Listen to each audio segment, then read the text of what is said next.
Hola amigos, ¿cómo están? Mi nombre es Johnny Lima y en esta oportunidad o en este video quiero hablarles acerca de la controversia de Valladolid, esta, digamos, disputa argumental que se dio en el siglo XVI en Valladolid, España.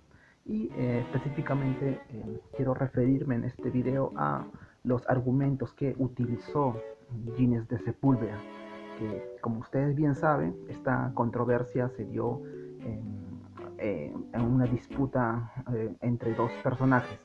Por un lado, Ginés de Sepúlveda, que digamos es el patito feo de la controversia de Valladolid, donde supuestamente buscaba justificar lo que fue la tan atroz esclavitud que se le daba a los antiguos americanos. Y por el otro lado tenemos a Bartolomé de las Casas, este personaje que, digamos, trataba de humanizar a los nativos americanos, ¿no? A los indígenas. Bien, en este video quiero referirme específicamente a Ginés de Sepúlveda y repasar un poco sus argumentos que él precisaba. Bien, eh, antes que nada, hablemos de la controversia de Valladolid. La controversia de Valladolid fue ordenada, digamos, por Carlos V, el rey Carlos V de España, a petición del Consejo de Indias. De hecho, fue un debate donde el tema principal fue la forma en la que se hizo la conquista del Nuevo Mundo. Como ustedes bien saben, la conquista del Nuevo Mundo inició con la llegada de Colón en 1492. Carlos V lo que va a hacer es en 1550 va a suspender todo tipo de conquista, toda extracción que se hacía de América hacia España para poder justificar esta conquista. Propuso debate entre estos dos personajes, ¿no? Entre Ginés de Sepúlveda y el que fue Bartolomé de las Casas.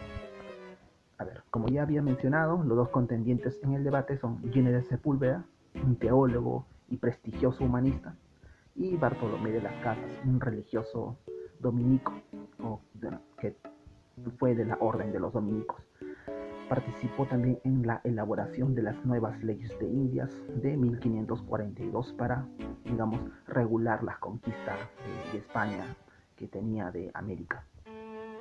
Bien, antes de entrar a los argumentos de Ginés Sepúlveda, hay un dato muy curioso que quisiera mencionarles. Y es que en el año de 1566, días antes de que muera, de su muerte, Bartolomé de las Casas anuncia que Dios va a destruir España a causa de la persistencia en el pecado de tratar mal a los indios. Creo que esta frase o esta cita de Bartolomé de las Casas o esta sentencia que hace no hace más que recalcar que los argumentos que utilizaba de las Casas para defender la humanidad de los indígenas fue, digamos, un argumento eclesiástico, religioso, que era de alguna manera del mismo matiz que también utilizaba Ginés de Sepúlveda y que vamos a ver en este video. Bien, aún así creo que es rescatable el hecho de que Bartolomé de las Casas quería humanizar a los indígenas, ¿no? Que de hecho eran humanos. Hoy podemos decir que también todos somos seres humanos, pero en ese tiempo se cuestionaba esa naturaleza del indio de ser considerado un ser humano o no. Bien, veamos, ahora vamos a hablar acerca del tratado, o también llamado Democres, o sobre las justas causas de la guerra contra los indios, que este es una especie de libro o digamos, manuscrito que escribió Gines de Sepúlveda. Hay dos tópicos importantes en esta, o que rodean a la figura de Gines de Sepúlveda. El primero es que era un ferviente defensor de la esclavitud de los indios, y el otro es que su doctrina es el producto del carácter soberbio y orgulloso. Se decía que era una doctrina, bueno, esa justificación que él daba era una justificación soberbia y orgullosa. Y vamos a ver más adelante por qué, porque él va a apelar mucho a la figura de religiosos incuestionables como son San Pablo, el propio Jesucristo, incluso algunos filósofos, o bueno, argumentos tomados de la filosofía. Y bueno, Sigamos. Los problemas jurídicos planteados a raíz de la conquista de América sobrepasaban las reglas y las categorías del derecho tradicional de la época. Es decir, Gines de Sepúlveda, debía de partir desde un punto de vista general del mundo y de la vida, para así aplicarlas a las reglas jurídicas. Por lo tanto, Sepúlveda tenía el interés de construir una excepción a las reglas jurídicas de si es justa o no la conquista de América. Traduciendo, lo que Gines de Sepúlveda trataba de hacer con estos argumentos era, con los argumentos que decían que los indios debían de seguir siendo esclavos, era tratar de cuestionar, digamos así, esta manera jurídica de ver las cosas, ¿no? Se podía hacer un alegato judicial de justificación para poder o para seguir, digamos, maltratando a los indios, tomándolos por esclavos. No había una figura similar anteriormente a esta. O sea, antes no había una conquista como América, era algo inaudito, no se había visto antes. Es por eso que Gines de Sepúlveda lo que quiere hacer es justificarlo desde el punto de vista jurídico. Y bueno, para eso tiene que partir desde, obviamente, una categoría del derecho tradicional, pero desde el punto de vista, o rescatándolo, o viéndolo desde el punto de vista general del mundo. En resumen, argumentos generales del mundo y de la vida aplicados al derecho tradicional para poder justificar la esclavitud de los indios. La causa justa. Gines de Sepúlveda va a decir esto: no se busca la paz para ejercer la guerra, sino que se busca la guerra para ejercer la paz. Una actitud un tanto beligerante que tenía Gines de Sepúlveda, ¿no? O sea, justifica el hecho de que se va a alcanzar la paz, así sea mediante la guerra. Hay una causa justa para la guerra, él decía. Es cierto, y lo cito, es cierto que un príncipe bueno y humano no debe de hacer nada temerariamente ni por codicia alguna. Sin embargo, si después de haberlo dado todo, nada consigue, no debe de tener reparo en tomar las armas. Gines de Sepúlveda trata de justificar esta guerra que se tenía contra los indios, dando a entender que si es que no era con una intención de tomar las posesiones de los indios por codicia, era totalmente justificada el hecho. Algunas veces la ley evangélica no repudia la guerra, también dice Gines de Sepúlveda. O sea, y eso era una de las causas o era la causa justa que él defendía de la conquista de América, ¿no? de la esclavitud que se le tenía a los nativos americanos. Luego también dice, ¿no? Tú me persuadiste que por derecho natural la defensa está permitida a todo hombre. Habla del derecho natural. El derecho natural sigue alegando una especie de relato jurídico del derecho, pero partiendo desde un punto de vista general del mundo, un punto de vista un tanto, digamos así, general, ecuménico, se podría decir. Luego dice, todo lo que se hace por derecho o ley natural se puede hacer por derecho divino y ley evangélica. O sea, ya está llegando a este nivel ecuménico, pero ya desde el punto de vista divino y evangélico. Ya aquí entra ya los argumentos eclesiásticos que había mencionado. Cuando Cristo nos manda en el Evangelio a no resistir al malo y que si alguien nos hiere en una mejilla, debemos de poner la otra, no debemos de creer que con eso quiso abolir la ley natural, donde nos es lícito resistir la fuerza dentro de los límites de la justa defensa. Aquí es muy importante ver esto, ¿no? O sea, en los evangelios creo que todo el mundo sabe aquí que dice, ¿no? O sea, si tu enemigo te hiere o te causa un mal, tú dale la otra mejilla para poder, digamos, defenderte. Pero no es así. No, Gines de Sepúlveda lo dice, no debemos de creer que con esto quiso abolir la ley natural, donde nos es lícito resistir la fuerza dentro de los límites de la justa defensa. No es que no vamos a hacer nada cuando alguien nos ataca, sino que él apela a la resistencia que se tiene que tener ante los ataques que tenemos de otra persona, ¿no? Que otra persona nos infringe a nosotros. En este caso, en el supuesto ataque que tenían los nativos americanos contra los españoles. Luego cita San Pablo. San Pablo escribió: el que ama a su prójimo cumple la ley, porque la ley dice no matarás, no robarás, no darás falsos testimonios, etcétera, ¿no? O sea, todo lo que vendría a ser los 10 mandamientos. Es decir, quien ama al prójimo, dice, cumple la ley, y quien cumple la ley debe de cumplir y respetar todos los mandamientos. O sea, la ley es respetar todos los mandamientos. Por lo tanto, todas las leyes naturales y divinas se dirigen al deber que tienen todos los hombres y a la conservación de la sociedad humana.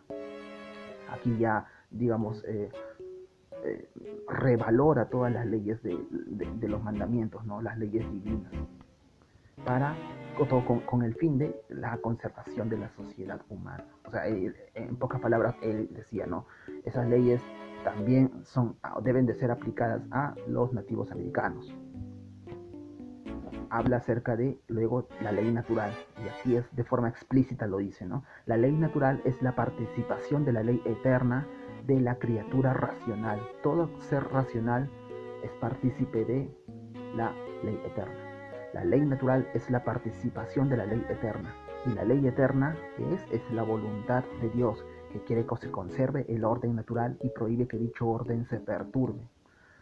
Dios va a estar en contra de toda perturbación de esta ley natural, de esta ley eterna, que es aplicada a todas las criaturas racionales.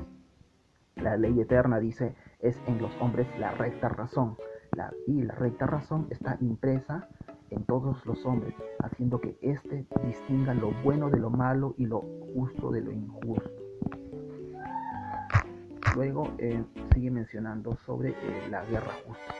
Dice, la guerra justa exige, ¿qué exige? Causas justas.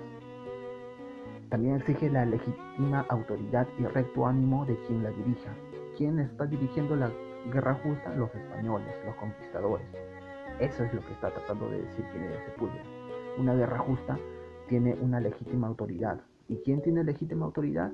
Los que tienen la recta razón, la ley divina y, en pocas palabras, los que creen en Dios, ¿no? O los que siguen los 10 mandamientos.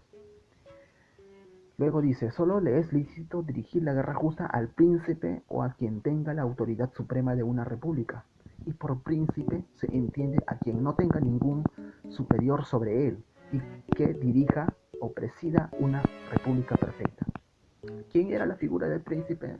O sea, era el rey Carlos V de España, ¿no? Que el rey en ese tiempo era considerado el superior que estaba, digámoslo así, descendiente de Dios, ¿no?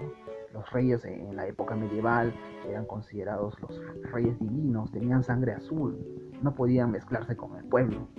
Ellos eran los que deberían de dirigir la conquista española, y así se justificaba. Luego dice, el pecar puede darse en muchos modos, como dicen los filósofos. Aquí ya apela a un argumento filosófico. Pero el obrar bien se da solo de una manera. O sea, uno puede pecar de diferentes maneras, ¿no? Robando, matando, mintiendo, asesinando, poniendo en tela de juicio la creencia de Dios o no. Pero solo hay una manera o un camino para obrar bien. Y ese camino es tener o seguir la recta razón. Importa bastante la justicia de la guerra, dice, es decir, con qué ánimo se emprende una guerra, o sea, saber con qué fin se propone el guerrear, cuál es la finalidad, cuál es el objetivo. Como habíamos dicho anteriormente, el objetivo no debe ser la codicia, las posesiones, sino la recta razón, la ley natural, el orden de la sociedad. Luego dice, cita a San Agustín, ¿no? Este filósofo medieval. San Agustín dice que el hacer la guerra no es delito, pero que el hacer la guerra por causa del botín es pecado. Un ejemplo de estas personas que valoran más el botín que la finalidad de la conquista, los piratas, por ejemplo. Los piratas iban o conquistaban lugares o otros barcos con la finalidad de robarles el botín, no con una causa justa, no por una ley natural. Luego dice, no es crimen gobernar una república, pero el gobernar una república para las riquezas es digno de condenarse, es repudiable. Luego menciona, el fin de la guerra justa es el llevar a vivir en paz y tranquilidad, ¿no? Quitándole a los hombres malos la facultad de dañar y ofender, para Quienes Sepúlveda, los hombres malos, eran los indígenas, los nativos americanos. Luego dice, la guerra no debe hacerse más que por el bien público, que es el fin de todas las leyes constituidas recta y naturalmente en una república. Sigue apelando a la ley justa, no a la ley natural. Luego menciona aquí algo de tres argumentos de la causa justa, ¿no? Una de las causas justas de una guerra justa, la causa más grave es la de repeler la fuerza con la fuerza, solo cuando no se puede proceder ya de otro modo, o sea, cuando ya se han agotado todo tipo de medidas no violentas. Cuando ya se han adoptado todo tipo de medidas no violentas como el diálogo, no queda de otra manera que hacer la guerra. Luego dice, por eso la naturaleza que armó a todos los animales con garras, uñas y dientes, preparó al hombre para toda guerra dándole las manos, que pueden suplir o reemplazar a las garras, uñas y dientes. Las manos pueden manejar todo tipo de armas más letales. La segunda causa justa para la guerra, dice, es la de recobrar las cosas injustamente arrebatadas. Por eso es lícito recobrar las cosas, tanto propias como la de los amigos. Supuestamente la ley natural o la ley divina decía que el hombre, al hombre racional se le había dado todo por obra y gracia de Dios, ¿no? Y eso era lo natural. A los que no seguían las leyes justas, las leyes naturales, no se les había dado nada, o si se les había dado algo era algo corrupto. Por eso él menciona que es una causa justa para la guerra el recobrar injustamente esas cosas, entre comillas, arrebatadas, ¿no? que se le fueron arrebatadas a los hombres justos. Luego la tercera causa justa para la guerra es la de imponer la pena a los malhechores que no han sido castigados en su ciudad, para que sirva de ejemplo y otros hombres no caigan en pecado. Aquí nos viene a la mente la figura de Atahualpa, ¿no? Atahualpa supuestamente para los españoles fue juzgado porque había matado a su hermano Huáscar y se había, digamos, confrontado con él o entrado en una guerra con él por las posesiones del Tahuantinsuyo. Y eso es, y también se había casado con sus hermanas, Atahualpa. Bueno, los incas se casaban entre ellos, entre sus hermanas, pero para los, digamos, los españoles, dentro de sus leyes, sus normas, eso era considerado un pecado. Por lo tanto, la tercera causa justa para la guerra es imponer una pena a los malhechores que no han sido castigados en su ciudad. Para los españoles, para los conquistadores, los malhechores vendrían a ser los indígenas que no se regían o no estaban dentro de o no seguían las normas de la ley natural. Luego menciona, los filósofos más grandes declaran que esta guerra es justa por la ley de la naturaleza. Es algo natural, la ley de la naturaleza, la ley divina. La razón natural y divina hace que, por ejemplo, el varón impera sobre la mujer, el hombre adulto sobre el niño, el padre sobre sus hijos, es decir, los más poderosos y más perfectos sobre los más débiles e imperfectos.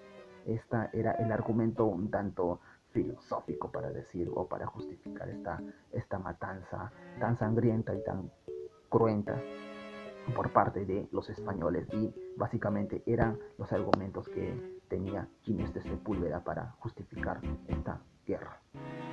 Bien, eso es todo por mi parte, amigos. Espero que les haya un poco servido. Igual, de todas maneras, estaré dejando en la descripción de este video este archivo para que puedan leerlo con más calma.